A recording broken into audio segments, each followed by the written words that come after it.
ನಮಸ್ಕಾರ ವೀಕ್ಷಕರೇ. ಜ್ಯೋತಿಷ್ಯದ ದೊಡ್ಡ ದೊಡ್ಡ ಗ್ರಂಥಗಳು ಅಂದರೆ ಬೃಹತ್ ಪರಾಶರ ಹೋರಾಶಾಸ್ತ್ರ, ಮಂತ್ರೇಶ್ವರ ಫಲದೀಪಿಕಾ, ಹೀಗೆ ಹಲವಾರು ದೊಡ್ಡ ದೊಡ್ಡ ಗ್ರಂಥಗಳಿದ್ದಾವೆ. ಸಾರಾವಳಿ ಇತ್ಯಾದಿ ಹಲವಾರು ಗ್ರಂಥಗಳು ಜ್ಯೋತಿಷದಲ್ಲಿ ಬಂಗಾರವನ್ನು ಸೂಚಿಸುವಂತಹ, ಅಂದರೆ ಮನುಷ್ಯನ ಜೀವನದಲ್ಲಿ ಯಾವ ಗ್ರಹಗಳು ಅಥವಾ ಯಾವ ಸ್ಥಾನಗಳು ಬಂಗಾರವನ್ನು ಕೊಡಲಿದೆ ಅನ್ನುವಂಥದ್ದನ್ನು ಸೂಚಿಸುತ್ತೆ. ಅದರಲ್ಲಿ ವಿಶೇಷವಾಗಿ ಸ್ಪಷ್ಟವಾಗಿ ಎರಡು ವಿಚಾರಗಳನ್ನು ತಿಳಿಸುತ್ತೆ.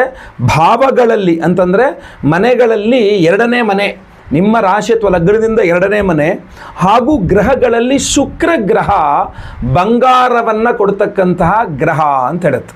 ಅದಲ್ಲದೆ ಗುರುಗ್ರಹವನ್ನಾಗಲಿ ಅಥವಾ ನಿಮ್ಮ ಜಾತಕದಲ್ಲಿ 5ನೇ ಮನೆ, 9ನೇ ಮನೆ, 11ನೇ ಮನೆಯನ್ನು ಸಹ ಗಣನೆಗೆ ತೆಗೆದುಕೊಳ್ಬೇಕು. ಇಂಡೈರೆಕ್ಟಾಗಿ ಬಂಗಾರಗಳನ್ನು, ಲಾಭದ ಸ್ವರೂಪದಲ್ಲಿ ಬಂಗಾರಗಳನ್ನು ಕೊಡ್ತಕ್ಕಂಥದ್ದು ಅಂತ ಹೇಳ್ತಾರೆ. ಬಟ್ ಮನುಷ್ಯನ ಜೀವನದಲ್ಲಿ ಎರಡು ಪ್ರಮುಖವಾದ, ಒಂದು ಲಗ್ನ ಅಥವಾ ರಾಶಿಯಿಂದ 2ನೇ ಮನೆಯ ಅಧಿಪತಿ, ಎರಡನೇದಾಗಿ ಶುಕ್ರ. ಇದು ಎರಡು ಕೂಡ ನಿಮಗೆ ಬಂಗಾರವನ್ನು ಕೊಡ್ತಕ್ಕಂತಹ ಗ್ರಹಗಳಾಗಿರ್ತದೆ.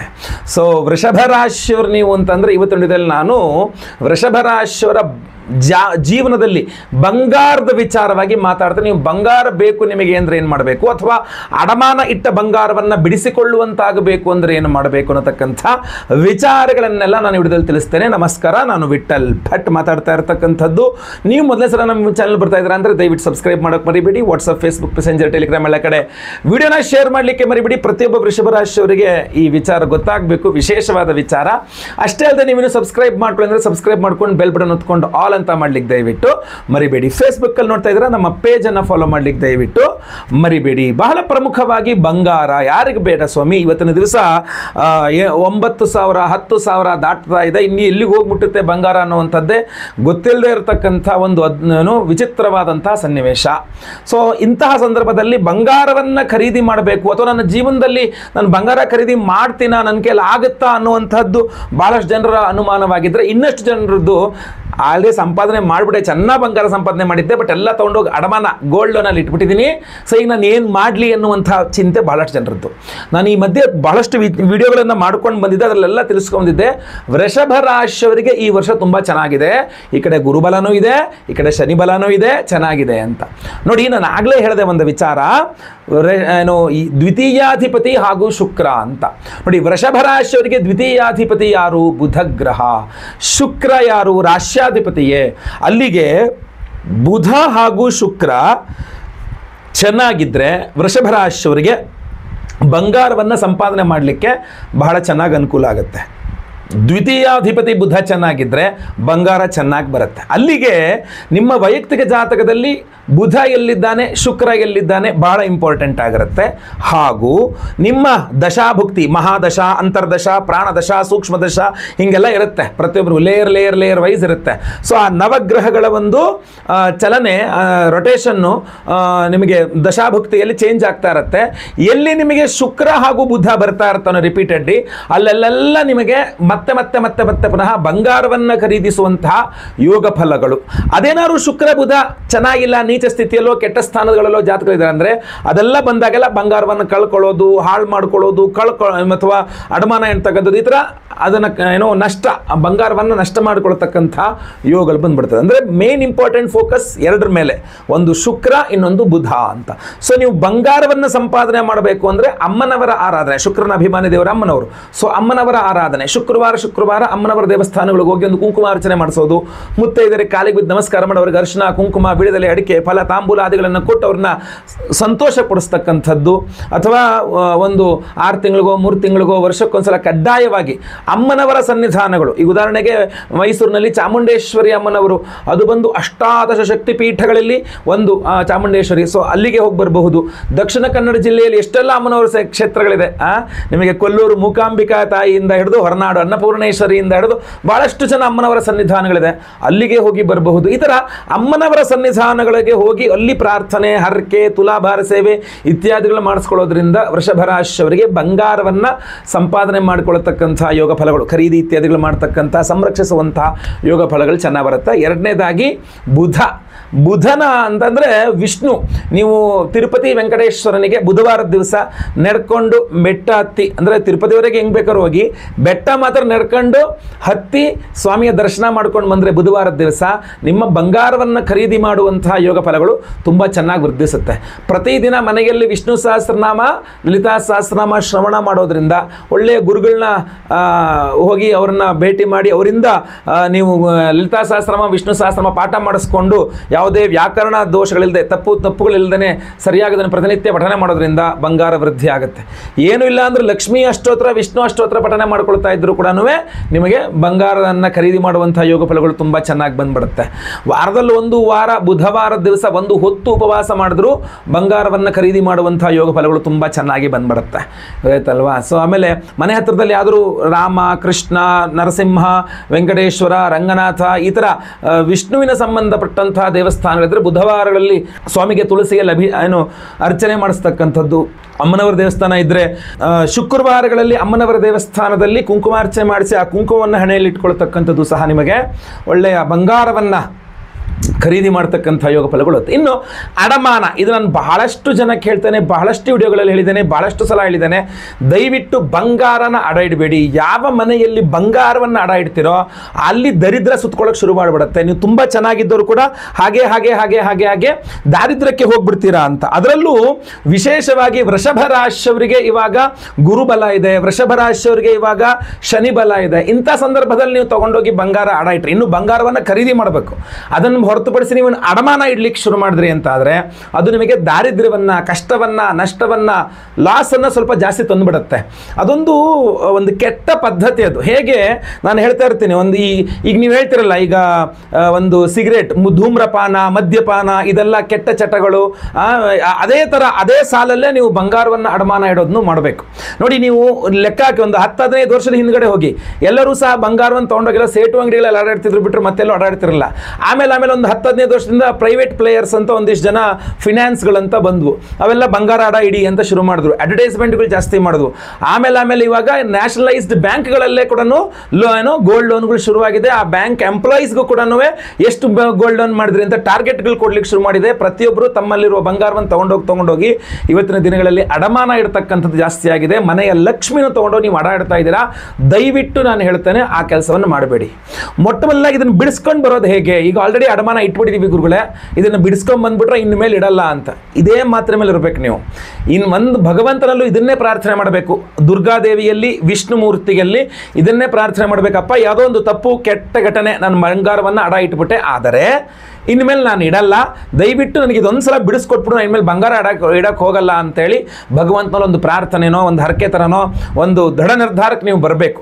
ಬಂದು ನಂತರ ಪ್ರಯತ್ನವನ್ನು ಶುರು ಮಾಡಬೇಕು. ಅದರಲ್ಲಿಯೂ ಸಹ ಷಷ್ಠ್ಯಾಧಿಪತಿ ನಿಮಗೆ ಶುಕ್ರ ಆದ್ದರಿಂದ ವೃಷಭ ರಾಶಿಯವರು ಅಮ್ಮನವರ ಆರಾಧನೆ, ದುರ್ಗಾ ಆರಾಧನೆ, ಲಕ್ಷ್ಮೀ ಆರಾಧನೆ ಎಷ್ಟು ಜಾಸ್ತಿ ಮಾಡ್ತೀರೋ ಅಷ್ಟು ಬೇಗ ನೀವು ಬಂಗಾರವನ್ನು ಬಿಡಿಸ್ಕೊಂಬರ್ಲಿಕ್ಕಾಗ್ತದೆ.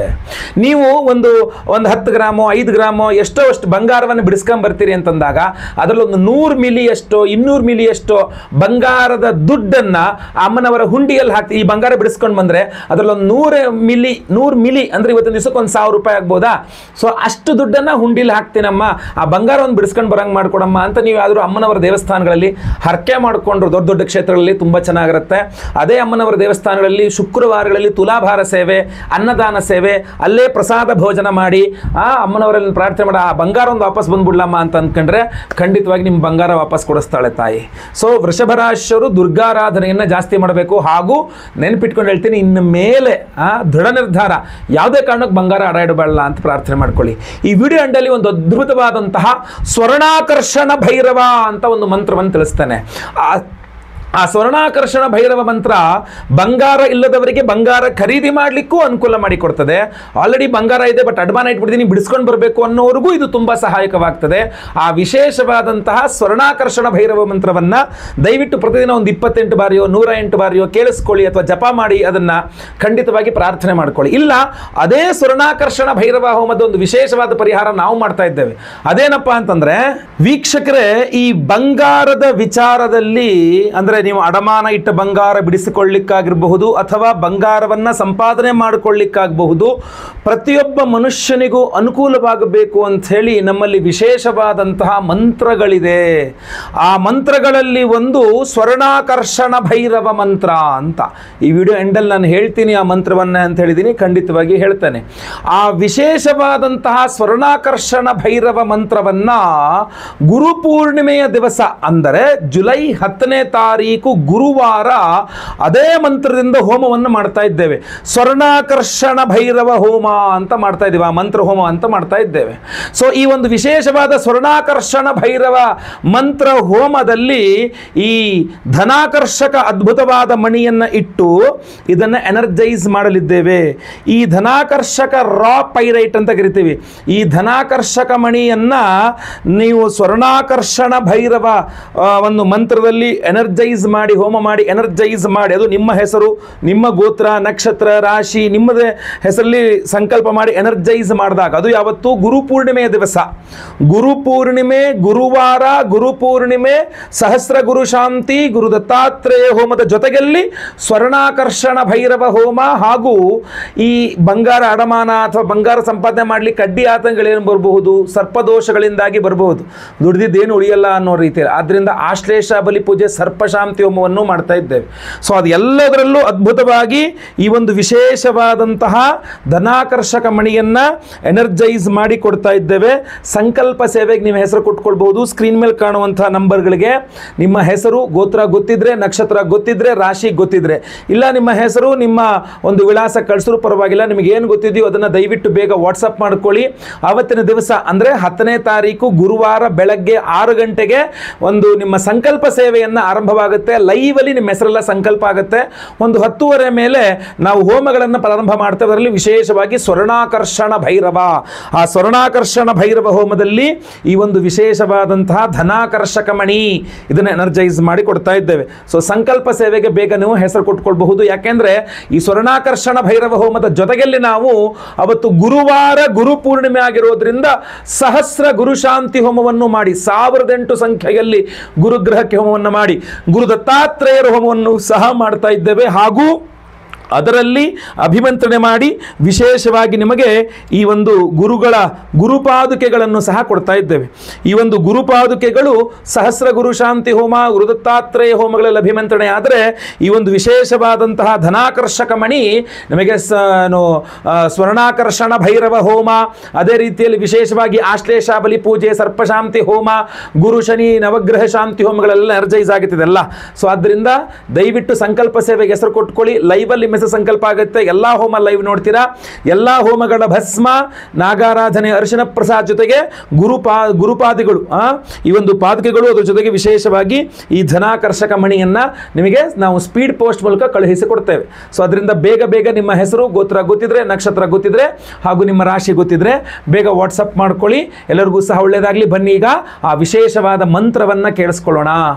ಓಂ ಅಸ್ಯ ಶ್ರೀ ಸ್ವರ್ಣಾಕರ್ಷಣ ಭೈರವ ಮಹಾಮಂತ್ರಸ್ಯ ಬ್ರಹ್ಮ ಋಷಿಃ ತ್ರಿಷ್ಠುಪ್ ಛಂದಃ ಶ್ರೀ ಸ್ವರ್ಣಾಕರ್ಷಣ ಭೈರವೋ ದೇವತಾ ಶ್ರೀ ಸ್ವರ್ಣಾಕರ್ಷಣ ಭೈರವ ಪ್ರೀತ್ಯರ್ಥೆ ಸ್ವರ್ಣಾಭರಣ ಪ್ರಾಪ್ತ್ಯರ್ಥೆ ಜಪೆ ವಿನಿಯೋಗಃ. ಓಂ ಧ್ಯಾನಂ कोटिसूर्यप्रतीकाशं कुबेरनिलयं महः नेत्रत्रयं चतुर्बाहुं पाशाङ्कुशवराभयं शशिखण्डजटाचूडं स्वर्णाभरणभूषितं सर्वाभरणसम्पूर्णं शोभितं स्वर्णभैरवम्. ॐ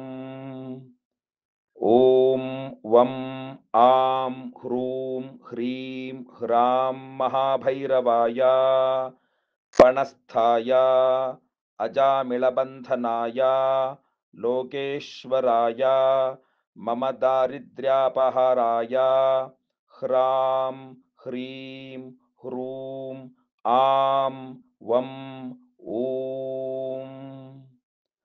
ॐ वं आं ह्रूं ह्रीं ह्रां महाभैरवाय पणस्थाय अजामिळबन्धनाय लोकेश्वराय मम दारिद्र्यापहाराय ह्रां ह्रीं ह्रूं आं वं ॐ ॐ वं आं ह्रूं ह्रीं ह्रां महाभैरवाय पणस्थाय अजामिळबन्धनाय लोकेश्वराय मम दारिद्र्यापहराय ह्रां ह्रीं ह्रूं आं वं